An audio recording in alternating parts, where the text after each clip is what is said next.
Episode 1. The Quiet Woman, the Rope of Death.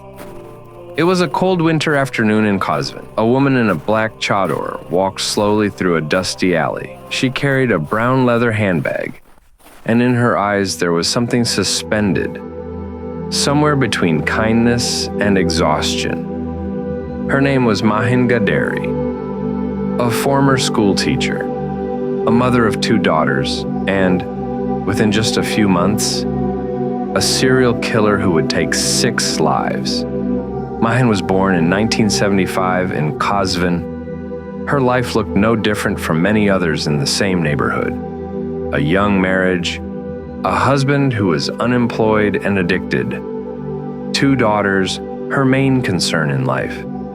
But behind that calm face and humble manners, her mind was collapsing. A collapse that soon would take the shape of a knotted rope, tightening around the necks of her victims.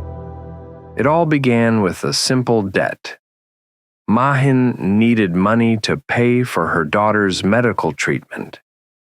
Her husband was incapable of supporting his own family.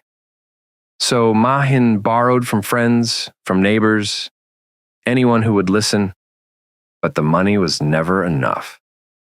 Debts piled up. Shame, the pressure of others, and a deep sense of helplessness turned into a silent rage. And that rage found its way out through the deaths of others. The first victim. Her name was Nargis, middle-aged, religious, from a traditional neighborhood in Qazvin. Mahin spotted her at a medical laboratory. While waiting in line, she noticed the gold jewelry on Nargis's hands. She smiled, made conversation, and gently softened the woman's trust. At one point, she told her, "You remind me of my mother." Soon after, Mahin offered her a ride. Inside the car, in the trunk, lay a floral blanket, a rope, and a gray canvas bag. In the dashboard, sleeping pills. Mahin bought juice for Nargis. Without hesitation, she dissolved the pills into the drink. Unaware, Nargis drank.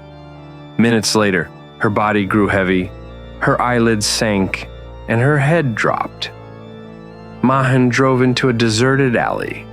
She grabbed Nargis's scarf from behind, pulled it tight, and didn't let go until the woman's body went limp. She stuffed the body into the trunk, stripped the jewelry, switched off her phone, and threw it into a stream. To Nargis, it had seemed like a friendly encounter with a kind woman. But it wasn't. Terrified, Mahin dumped the body outside the city on a rural road near Qazvin. That first murder was rushed, careless, and dangerous. But from the second killing onward, Mahin would grow confident, more skilled at her craft. The second victim was older. This time, the body was discovered inside the victim's home. Neighbors, worried after not seeing the woman for days, called the police. Again, it was the same method. A drink, a few minutes of talk, then suffocation. To the police, these cases looked unrelated. Just another disappearance. No one yet suspected a serial killer. And certainly, no one imagined the killer could be a woman. But Mahin? She was learning. Like an actress mastering her role, she perfected her performance. She learned how to earn trust faster, how to dissolve the pills without leaving a taste, how to tighten her grip without hesitation. She had a plan, and more importantly, she felt no remorse. By the third killing, Mahin no longer bothered to cover her tracks. She didn't burn bodies. She didn't hide them. She simply killed. And then she returned home to sit quietly beside her sick daughter, as if nothing had happened.